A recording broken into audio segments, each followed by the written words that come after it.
Sibingelele.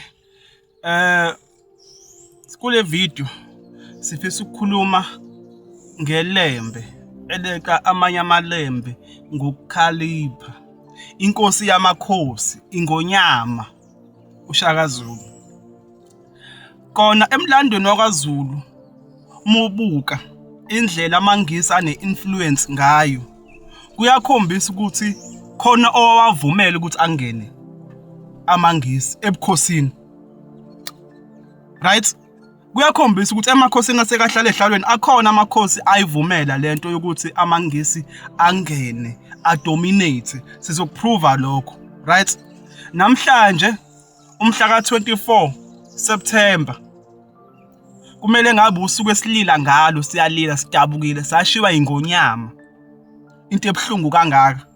But namhlanje siya celebrate, siyabungaza. Kuze kushiwo kuthiwani, kuthiwa i-Heritage Day. Akusashiwo ngisho nanokuthi iShaka's Day, usuku lokuzila, lokulila. Sekuthiwa yini i-Heritage Day. I-Braai Day manje. Siyabraya so siyinyama, siyajabula kube mnandi kube nje. Ngosuku olubuhlungu kangaka. Sashiwa ingonyama. Ukubezwe abantu abaningi mhlambe benakho ukuyisola ingonyama ukuthi kunje abelungu bayidalela iyona. So kule video sifuna ukudispute konke lokho ukuthi kwamanga. But before sifike lapho ake siqale silalele umlando oyiqiniso. Ubokwazi ukuthi umlando ofidwa abelungu akuwona. Ayikho into eyiqiniso oyoyifidwa abelungu ngomlando wakho. Ngicela ukuphinda lokho. Ayikho into eyiqiniso oyoyifidwa abelungu ngomlando wakho. Lento yokuthi inkosi ayinonya ibulala ingane ezincane ibulala amawele, yonke leyo nto leyo ivela from who? I-check ukuthi ivela kubani? Ubani lo ntshela lokho? Ake singene kuyona. Baba Mabhodla, hey, wathinta indaba enkulu kakhulu. Wathinta indaba yelembe. Leqa amanye amalembe.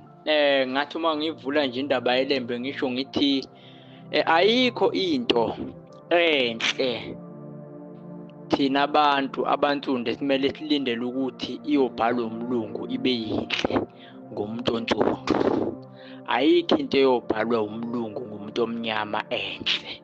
Lokho kufanele sikwazi. Uma sikhuluma ngelembe ezincwadini esizifundileyo nasifundiswa ngazo ezikoleni, ilembe livela njengomuntu onenhliziyo elikhune, obenenhliziyo embi, ebe umuntu ononya. Masifunde ezincwadini ilembe livela liwumuntu onjalo, kodwa mina ngithe sengithola ezweni likamoya ngathola ukuthi akunjalo. Lokho akulona iqiniso, kuyinkohliso eyabhalwa abacindezeli bethu ngoba befuna ukuthi sizonde thina. Engakusho nje baba, masikhuluma ngenkosi ilembe uShaka kaShayeki, sikhuluma ngesithunywa. Ilembe lalingumprofeti uqobo. Angikusho lokho, ilembe lalingumprofeti uqobo.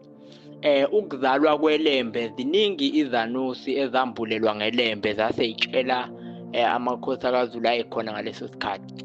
Namanye amakhosi ngokuhlukahlukana ambulelwa ngelembe ukuthi kuzinkosi enamandla kulesizwe zizobumba isizwe, ngoba ilembe lalizokhanda isizwe sabangoni.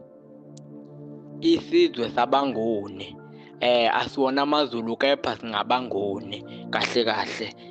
Alukho uhlanga ekuthiwa umZulu, kahle kahle singabangoni. So la ilembe lalifikileke ekuzalweni kwalo, baningi izanusi ezambulelwa ngalo ilembe ukuthi kuzozalwa inkosi enamandla kaZulu eyobiza ubumba isizwe. Abaningi kakhulu izanusi ezambulelwa ngelembe. Masikhamba nje sithatha indaba yelembe siyibeke la selihleli ehlalweni khona. Ilembe belumuntu ebelithi malilele ebusuku mase liyambulelwa izinto ezizokwenzeka nezinto ezizayo. Ilembe lakwazi ukubona even ngisho abamhlophe lathatha amabutho bayogwaza amagagasi olwandle. Abamhlophe balibhekisa le eKapa ko-Cape Town. Ilembe belumprofeti njoba bengisho ilembe belimbulelwa. Belithi uma lilele ilembe liyibone izinto ezizimfihlakalo ekulaleni kwalo. Beliboniswa izinto eziningi ilembe. Ake singene la.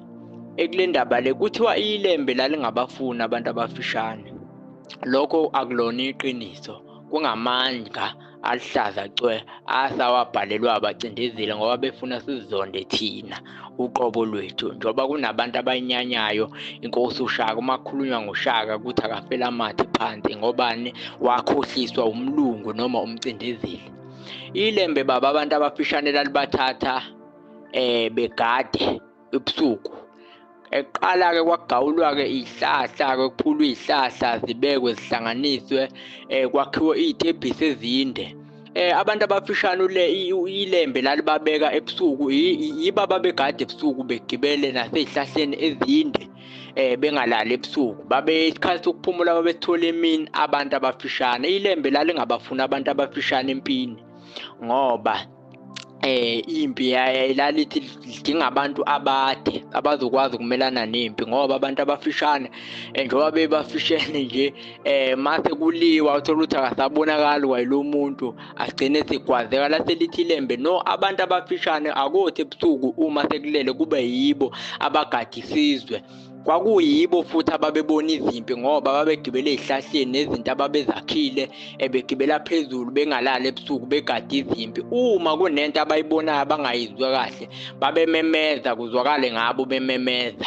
Ngamanye amazwi yibo ababegada. Ngamanye amazwi ngolimi lwanamhlanje sesingathi babe yiforum ngoba babegada ebusuku izimpi begibele ey'hlahleni bengalali bebheka izimpi ukuthi ziyeza yini. Uma kunento abangayiboni babememeza behambe botshela iy'khulu zangaleso sikhathi eNdlunkulu. Ilembe lavezwa njengomuntu onenhliziyo embi, livezwa ngabacindezeli bethu. Ilembe khona lapho elahamba khona ilembe ngithi ukungena kancane emlandweni walo ilembe. Ilembe masikhuluma ngelembe baba Mabhodla nabalandeli, sikhuluma ngenkosi eyayinezimfihlo eziningi, abantu abakwazi lokho. Ilembe lalinezimfihlo eziningi ngendlela eyisimanga. Ngizokhuluma into abantu abangeke baze bayikholwe. Ilembe lalixhumana baba nama-alien. Ilembe leyo kwakuyimfihlo yalo, lalinendawo la ilembe lalihlangana khona nama-alien. Lalinendlela elalikwazi ukuconnecta nalo ngalo. Ama-alien ayinika ilembe i-information ethile. Ngelinye ilanga ilembe lavuka ebusuku lahamba ilembe liyokuxhumana nama-alien njengoba laliwumuntu onemfihlo, kanti abantu ngaleso sikhathi bazobona ukuthi inkosi ayikho. Base bevuka bahamba bayoyifuna ukuthi inkosi ngabe ingakuphi. Bayilandela kanti inhlanhla leyo bazobona la ihambe khona ngabo ubusuku lobo. Kwasho ukuthi mase bethi bayahamba kanti ilembe vele seliyabuya seliqedile ingxoxo yalela liyoyixoxa nama-alien ayifikile ngaleso sikhathi leso. Ilembe labona ukuthi kunabantu abezayo. Ilembe labaleka lacasha ngoba lalingafuni ukubonakala and futhi lalingafuni ukuthi kwaziwe imfihlo yalo. Kanti amabutho athi ayithele kuwa ama-alien esihamba. Kwaba nomsindo omkhulu bethi bamba ngoba lawo mabutho wonke ngaleso sikhathi abona ama-alien ayixhumana nelembe agula. Wonke lawo mabutho agula ngendlela eyisimangaliso ngoba abona into engabona okwakuyimfihlo yelembe.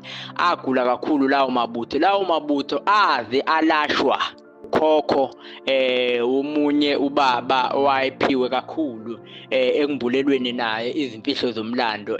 Ubaba engimhlonipha kakhulu, ubaba uVusa Mazulu Credo Muthwa. Ukhokho kaCredo Muthwa uyena owalapha amabutho elembe ngalesikhathi ebona ama-alien segula, egulela ukufa ngoba la waze wathi ikhehla leli la kubo uCredo Muthwa labatshela ukuthi le imfihlo abangayikhulumi lento abayibonile ngoba babone imfihlo yenkosi. Ngamanye amazwi ngizama ukuveza ukuthi ilembe lalingeyena umuntu omumbi. Ilembe laliwumuntu elaliboniswa izinto kakhulu ebusuku. Lalizama ngazo zonke indlela ukugwema izinto ezimbi ezazizohlasela isizwe. Yebo kwakuyinkosi eyayinamandla, yayinqoba izizwe eziningi, ifake ngaphansi kwesibongo sikaZulu njengoba kwenzeka nje, njengoba igama likaZulu nje liduma umhlaba wonke. Ngalo ilembe kwaba isibongo esaba namandla kakhulu ngalezi ayikhathi zelembe ngoba maningi ke kodwa kungeyilona ilembe lodwa maningi ke namakhosi akaZulu ayenomlando ayinezimfihlo eziningi kakhulu ezingaziwa kodwa thina abantu bamoya sesimbulelwe ngazo amakhosi akaZulu qala ayenezimfihlo eziningi kakhulu uzohamba sihambe siphinde futhi singene nasendabeni kaMkabayi kaJama masikhuluma ngoMkabayi kaJama umunye womama bakhona lapha eNdlunkulu wayimbulelwe kakhulu kwela kamoya kodwa lokho kufihliwe engakusho nje ukuthi ayikho into enhle eyobhalwa umlungu ngomuntu omnyama lokho kufanele sikwazi njengoba sikhona nje sikhonela ukuzobuyisa ubungcwele bala eAfrika njengoba nje abamhlophe imlando yala bayiguqula bayeza ngendlela yabo namhlanje siyazinyanya thina uqobo kanti iqiniso balifihlile baba amabhodla ngiyabonga kakhulu angibeke la Sibonga kakhulu Qhawe lamaqhawe sibonga kakhulu ndoda amadoda kwande kakhulu nalapho sihlephulele khona siyathokoza Bafethu thina sike saba nengonyama thina sike saba nenkosi yamakhosi thina ilembe lekamanye amalembe ngokukhalipha konke lokho besifundiswa kona ke kwamanga kufana ngisho ibala lakhe ukuthi wayemnyama suce no wayengekho umnyama wayekhanya ngebala kuningi okuhlenekezele kufana nalento le ethi inkosi ize ibulawe ingobani yayisibulala abantu ingasayeki ukubulala ayikho yonke lonto leyo right ake sibheke ukuthi inkosi yakhothama nini emva kokuthi ikhothame abelungu benzani ezweni lakaZulu zonke lezi zinto ezenziwa abelungu isekhona zazingenzeki lezi zinto emva kokuthi ikhothamile inkosi ngesandla somuntu ongaphakathi eyathi inkosi ikhothama wabe sehlala esihlalweni sayo you must know one thing abelungu they will always get umuntu ongaphakathi abazosebenza naye ukuthi baqetule inkosi elwela abantu bayo bese ukuthi le ezongena ke ngamandla abo abelungu kube ukuthi isicabangela yona nokubusa kwayo nokunotha kwayo nakho konke okunye bese yakhe isivumelwano nabo abelungu benza kanjalo ngesikhathi senkosi uJesu uJudas njengoba kuthiwa wadayisa inkosi phela le story saJesu sala eSouth Africa benza kanjani bathenga omunye owayehamba nabo if you take a look even kuma political leaders they will always bathatha umuntu oyedwa ozosebenza nabo bamnika imali bese bemnika isihlalo salomuntu abafuna ukuthi aketule lo muntu ocabangela abantu right ake sibuke ukuthi emva kokuthi inkosi ikhotheme izini ezisikhalisayo namhlanje ezenzeka abantu abaningi bazi ukuthi lezi zinto lezi zangena ngesikhathi senkosi ilembe kanti akulona iqiniso lelo ake singene kuyona okay nakho kuyavela inkosi yakhothama nini ngo-1828 right from 1828 kuya le izini ezenzeka ezisibulalayo namhlanje ezisikhalisayo namhlanje ake singene kuyona now izizikhothama inkosi ake siza ukuthi kwenzeka kanjani Shaka Zulu was assassinated in 1828 by his half-brother Dingane and Mhlangane with the help of his bodyguard Umbopho. Right? Ngithe mina labantu mebefuna ukungena esizweni noma ezweni kunenkosi elwela abantu noma kunomongameli noma yini noma ileader elwela abantu bahlezi bezothola umuntu from the inside abazosebenza naye ukuthi baqetule inkosi bese behlalisa yena lo muntu bese enza intando yabo ukuze benze imisebenzi yabo right ake sizwe ukuthi izini ke zalandela emva kokuthi inkosi ikhotheme ngo-1828 izini ke abakwazi ukuthi abelungu bayifake bayishaye bayishintshe ezweni laKwaZulu Natal ake sizwe now into yokuqala introducer emva kokuthi inkosi ilembe isikhotheme with the help of abantu abathize bakhona la KwaZulu Christianity was introduced to KwaZulu Natal primarily in the mid-19th century with missionary activity accelerating around ngo-1835 nezo inkosi yakhothama ngo-1828. Ngo-1835 7 years later ya-introducewa i-Christianity, bayiphusha kakhulu kunakudala. Babhubhile abantu ngale nkolo, balahla amasiko abo, balahla ububona abantu, banyanya ububona abantu, bapraise abelungu abantu ukuthi izulu zolingena ngomlungu, balahla amasiko abantu, babhubhile abantu. Emva kokuthi inkosi ikhotheme bayifaka-ke inkolo yabo, bayiphusha zonke iy'ndawo. Namhlanje sisizwe esidungazelayo ngoba silahle amasiko ethu, silahle ubuthina, silahle ubuZulu. Right? Yini enye eyalandela emva kokuthi inkosi ikhothamile na ifakwa abelungu na? Enye into eyalandela kuthiwa lana the 11 cows law. Ishawa yini lo mthetho? Ushawa umlungu njalo. Kephi KwaZulu. Ayekhona amakhosi, hayi ukuthi ayengekho, ayekhona. The 11 cows law refers to a colonial era regulation that codified the number of cattle exchange for lobola, right? In the colony yaphenduka icolony of Natal emva kokuthi benze njani, bekotule isilo, right? It was first introduced in 1850. Inkosi yakhothama nini ngo-1828. Ngiyayibuka izinto ezashintsha emva kokuthi ilembe likhothamile ngesandla sabantu bangaphakathi besebenziswa belungu. Kwa-introducewa lento eyinkomo eziwu-11 ngo-1850. Namhlanje siyakhala. Namhlanje kunomthetho omusha othi meke nje wahambisa umcelo, lo muntu sekumele ukuthi amafa abe niwahlukanisa. Futhi akekho ozophikisa. Khululeka, akho umuntu ozophikisa. Elomlungu lokugcina. Yaze yasho inkosi ilembe. Yathi njengoba nibulala mina nje, ngeke nilibuse. Liyobuswa indlebe ikhanyile. Yayitshela laba ababehlangene nomlungu. Yayitshela laba bezemva kwakhe ababe sebenza nabelungu. Angifuni ungena deep kulento leni. Yathi ngeke nilibuse. And namhlanje njani? Yabo lo mthetho ofakiwe akekho ozophikisa. Sesingayikhohlisa nje phela nani kodwa akekho ozophikisa. Elahulumeni nabelungu lokugcina as it is. Selokhu washintsha ngo-1828 la KwaZulu Natal. Sifundisa umlando wamanga ukuthi inkosi yayinonya. Inkosi ayithanda ukubulala ukuze thina sizoba nesithombe esimbi sama leaders ethu. Kanti inkosi into eyigabe ngayo ubuhlakani. Inkosi ilembe inobuhlakani. Babehluleka ukupenetrate abelungu. Yayinobuhlakani obukwelinye izinga. Namhlanje meku Heritage Day celebrate siwayibona abelungu labo ukuthi it's Pride Day. Ake sifune ngomlando wethu singakholwa noma yini esifundzwa abelungu. Even ngisho emlandweni wamakhosi akaZulu, kodwa ngifisa ukunikhombisa yona. Bashintsha ngisho amagama amakhosi. Kodwa ngifuna unikhombisa yona. Ake sibuke la. Ake size la ifamily tree le yamakhosi ahlala ehlalweni kwaZulu. Right? Ngicela ubuke lapha kufike kuqala inkosi uNtu kuze inkosi uMnguni, right? Bese kuthiwa inkosi osithathu kwaba uLuzumane. Lisho ukuthini lela gama leli?